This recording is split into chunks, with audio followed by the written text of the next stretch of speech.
नमस्ते। Okay, गुरुबा Om Prakash Bhatt YouTube च्यानलमा सम्पूर्ण विद्यार्थी भाइ बहिनीहरू, सम्पूर्ण स्टेक होल्डरलाई भेरी स्वागत छ। एकदम स्वागत गर्न चाहन्छु।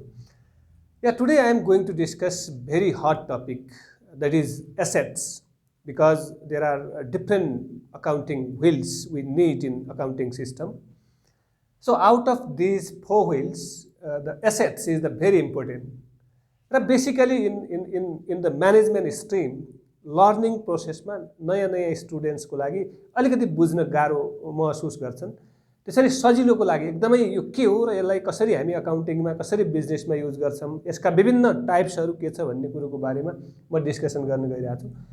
सामान्यतया assets are the properties, things which we need to earn profit and processing different types of materials. And basically we know in reality there are two types of business. One is manufacturing industry and another is service oriented. र manufacturing सँगसँगै trading गर्ने business पनि हुन सक्छ। Everywhere जहाँ हामी बिजनेसका कुरा गर्छौं त्यहाँ we need different types of assets. So सामान्यतया assets are the properties, things which are very useful to earn profit of the business and processing and doing different types of functions. Without assets we cannot do anything in reality. Business ma हामी केही पनि गर्न सक्दैनौं. So assets are the properties, things which are very important. There are different types. Basically we can differentiate real assets and fictitious assets. पहिलो type भनेको real assets are those assets which in reality we can see and touch and which have physical existence basically. र जुन रियालिटीमा हामी major गर्न सक्छौं र जसलाई हामीले चाहिँ फ्रुटफुल वेमा बिजनेसमा युज गर्न सक्छौं त्यस्ता विभिन्न एसेट्सलाई हामी के भन्छौं, रियल एसेट्स भन्छौं, जसको रियल भ्यालु हुन्छ। रियालिटीमा त्यसले चाहिँ बिजनेसको प्रोफिटेबिलिटी र बिजनेसको इमेज बिल्ड अप गर्नको लागि र बेसिकली गुडविल चाहिँ राम्रो क्रिएट गर्नको लागि यस्ता रियल एसेट्सले इम्पोर्टेन्ट भूमिका खेलेको हुन्छ। So on the basis of these real assets, again we can categorize. There are two types. One is fixed assets and another is current assets. How we can differentiate these? Basically on the basis of time we can differentiate which one is fixed assets and which one is current assets. Those assets, those properties, those things which business can use more than one accounting year, such assets are we call fixed assets. जसको life basically 1 वर्ष भन्दा धेरै हामी use गर्न सक्छौं र जसबाट हामी बेनिफिट लिन सक्छौं त्यस्ता विभिन्न एसेट्सलाई हामी के भन्छौं, फिक्स्ड एसेट्स भन्छौं। र such fixed assets are also called capital nature expenditure, किनकि ह्युज स्पेन्ड गर्नुपर्ने हुन्छ र जसले गर्दाखेरि हामी लङ टर्मसम्म त्यसबाट बेनिफिट गेन गर्न सक्छौं त्यस्ता विभिन्न एसेट्सलाई हामी के भन्छौं, फिक्स्ड एसेट्स भन्छौं। करेन्ट एसेट्स नामै करेन्ट एसेट्स छ। Current assets are those properties, those things that we can change into cash or cash equivalent within 1 year. 1 वर्षभित्र एउटा अकाउन्टिङ इयर भित्र यदि क्याशमा कन्भर्ट गर्न सकिने सबै एसेट्सलाई हामी के भन्छौं, करेन्ट एसेट्स भन्छौं। So current assets there are two types. One is liquid current assets and floating current assets. It is new one. अहिले बेसिकली हामीले अहिले यो चाहिँ अकाउन्टिङ सिस्टम 8, 9, 10 देखि स्टार्ट हुन्छ र बेसिकली त्यहाँदेखि नै हामीले विभिन्न अकाउन्टिङ टर्मिनोलोजीहरू, अकाउन्टिङ सिस्टमहरू सिक्छौं। त्यसैले इन्टायर म्यानेजमेन्टको लागि, इन्टायर चाहिँ बिजनेससँग रिलेटेड विभिन्न स्टुडेन्ट्स, विभिन्न ह्युमन रिसोर्सेस, विभिन्न इन्टरप्रेन्योरहरूको लागि, विभिन्न म्यानेजर, विभिन्न लिडरहरूको लागि एकदमै अन्डरस्ट्यान्डिङ हुनुपर्ने आवश्यक छ। So on the basis of current assets there are two types. एउटा लिक्विड करेन्ट एसेट्स, एउटा floating assets. Liquid current assets are those assets which value पनि फिक्स्ड हुन्छ र we can चाहिँ त्यो इमिडिएटली we can use.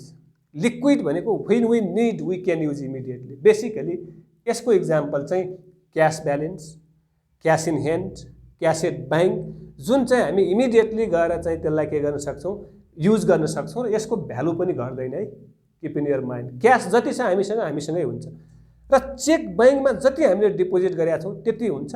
त्यसको value घट्दैन, बरु यस्ता विभिन्न एसेट्स जस्तो ब्याङ्कमा डिपोजिट गरेका छ भने त्यसले भ्यालु बढाउँछ, घटाउँदैन र इमिडिएटली हामी युज गर्न सक्छौँ। त्यस्ता एसेटलाई हामी के भन्छौँ? लिक्विड करेन्ट एसेट्स भन्छौँ। ओके, फ्लोटिङ एसेट्स भनेको दिज एसेट्स मे चेन्ज हुन सक्छन्, भ्यालु घट्न पनि सक्छ, भ्यालु बढ्न पनि सक्छ। र अब यहाँ चाहिँ हामीले के भन्यो भने करेन्ट एसेट्समा लिक्विड करेन्सीमा cash balance, bank balance, cash in hand, basically such types of assets. कुनै अब बिल अफ एक्सचेन्जहरू, कुनै रिसिभेबलहरू छ भने इमिडिएटली हामी चाहिँ त्यसलाई क्यासमा कन्भर्ट गर्न सक्छौँ अथवा क्यासै हो। र फ्लोटिङ चार्जेस भनेको inventory, prepaid expenses, accrued income, स्टकहरू, त्यस्ता विभिन्न एसेट्सहरू जसको भ्यालु चाहिँ के हुनसक्छ? फ्लोटिङ मिन्स चेन्ज हुनसक्छ अन द बेसिस अफ चाहिँ demand, on the basis of market. त्यस्ता एसेट्सलाई हामी के भन्छौँ? फ्लोटिङ एसेट्स भनेर भन्छौँ है। सो अब similarly current fix assets, again there are 2 types. मैले टाइमको बेसिसमा डिफ्रेन्सिएट गरेको छु। र 1 वर्षभन्दा बढी कन्टिन्यू युज गर्न सकिने फिक्स एसेट्स, 1 वर्षभित्र क्यासमा कन्भर्ट गर्न सकिने करेन्ट एसेट्स। र fix assets again there are 2 types, tangible and intangible. Very important. Those assets, those properties, those things which we can see and touch in reality, such types of assets are called tangible fixed assets. Just for example सहित बुझ्नुपर्ने हुन्छ, because we have to make different transactions, different journal entries, ledger। त्यसको लागि हामीले विभिन्न इन्ट्रीहरू, विभिन्न डेटाहरू, विभिन्न एसेट्स, विभिन्न लाइबिलिटिज, विभिन्न इन्कम एन्ड एक्सपेन्सेस बुझ्न सकेनौँ भने हामी अकाउन्टिङ सिस्टममा के पनि गर्न सक्दैनौँ। So we have to understand those assets which have physical value, basically अब land, building, plant, machinery, furniture, fixture, त्यस्ता विभिन्न एसेटलाई हामी के भन्छौँ? टान्जिबल एसेट्स भन्छौँ है। विथ इक्जाम्पल बुझ्नुपर्छ हामी।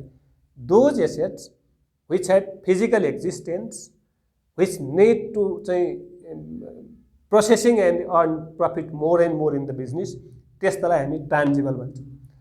So intangible assets are those assets which have not physical value but are very important in the business. यो एसेट्स पनि धेरै इम्पोर्टेन्ट हुन्छ।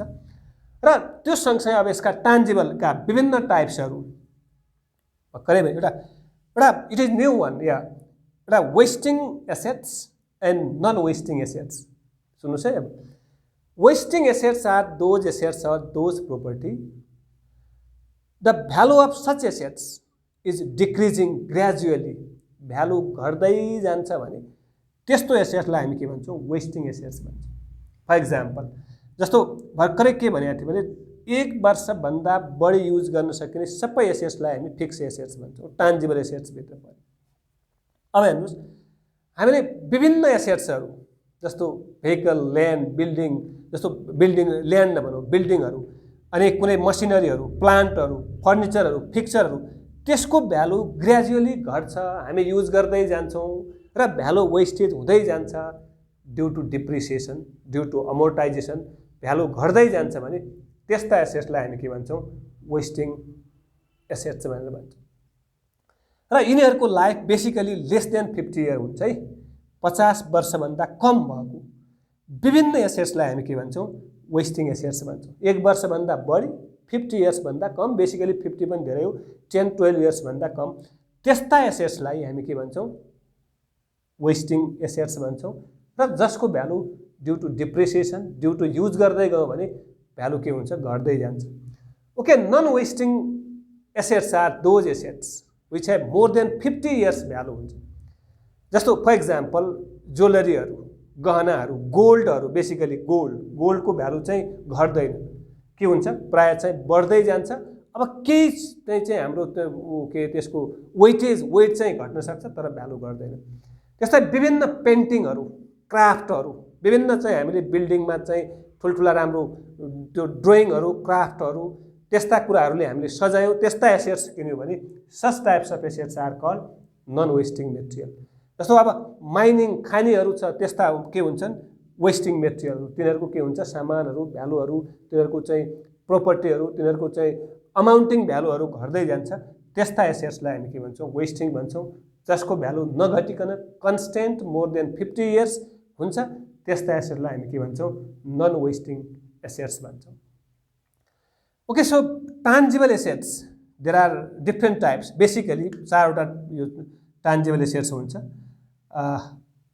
Goodwill patent copyright and trademark या सच एसेट्स चारवटा मैले एक्सप्लेन गर्छु मैले goodwill is name fame reputation of the business goodwill is intangible assets patent it is authority right given by a owner to different manufacturer or producer such that assets we call patent copyright is also assets that is used in different types of publication and trademark it is name brand logo त्यसलाई हामी के भन्छौं these are intangible assets चारवटा मैले भने goodwill patent copyright and trademark such assets are called intangible fixed assets which are very important for the business because such assets also build image good image better image in the market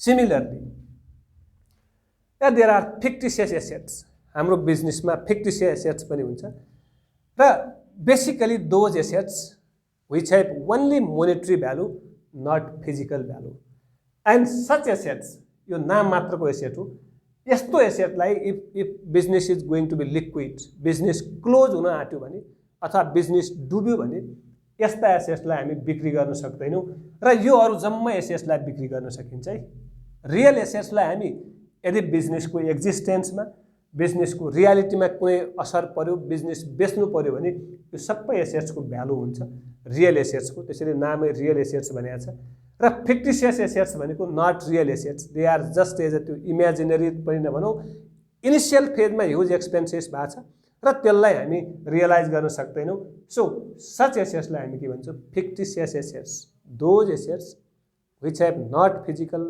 value which have not any existence and which we can't sell when company is going to be closed company is going to be sold र only such assets have monetary value चाहिँ हुन्छ for example preliminary expenses in the initial stage initial phase if we spend more money like चाहिँ advertisement promotional activities मा खर्च गर्यौं र त्यो त्यस्तो खर्च चाहिँ हाम्रो सुरुमा भइसक्या हुन्छ र बिजनेस चाहिँ डुब्यो बिजनेस क्लोज भयो भने त्यस्तो खर्च हामी रियलाइज गर्न सक्दैनौं underwriting commission it is amount paid to different issue manager र हामीले if we issue shares to different public in that case we need to issue manager चाहिन्छ र issue manager लाई दिने कमिसनलाई हामी के भन्छौं underwriting commission भन्छौं र if business is going to be liquid we cannot realize this assets as well okay discount on shares and debentures यो पनि share market सँगै एक कम्पनी जोइन्टिस्ट कम्पनी सँगै रिलेटेड हो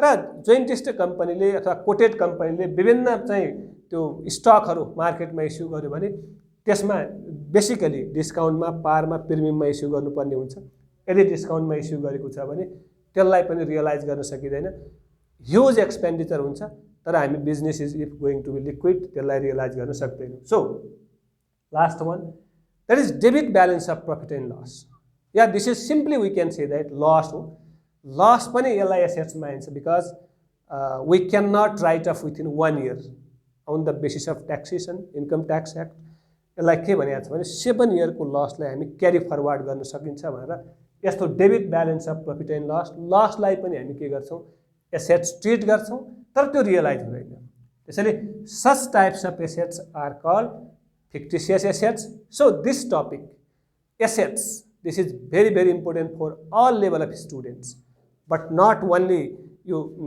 grade 8 9 10 11 12 bachelor's level master's level as well as विभिन्न चाहिँ हाम्रा businessman विभिन्न एन्टरप्रेन्योर्सहरु विभिन्न म्यानेजरहरुले पनि एक्ज्याक्टली यो के हो यसको अकाउन्टिङ ट्रिटमेन्ट कसरी हुन्छ भन्ने कुरो बुझ्नु पर्ने हुन्छ र बेसिक कन्सेप्ट हो बेसबाटै हामी गयो भने पक्कै पनि अकाउन्टिङ गाह्रो छैन बिजनेस गाह्रो छैन अकाउन्टिङ बुझ्नको लागि such types of terminologies assets liabilities income and expenses four wheels of accounting are very important so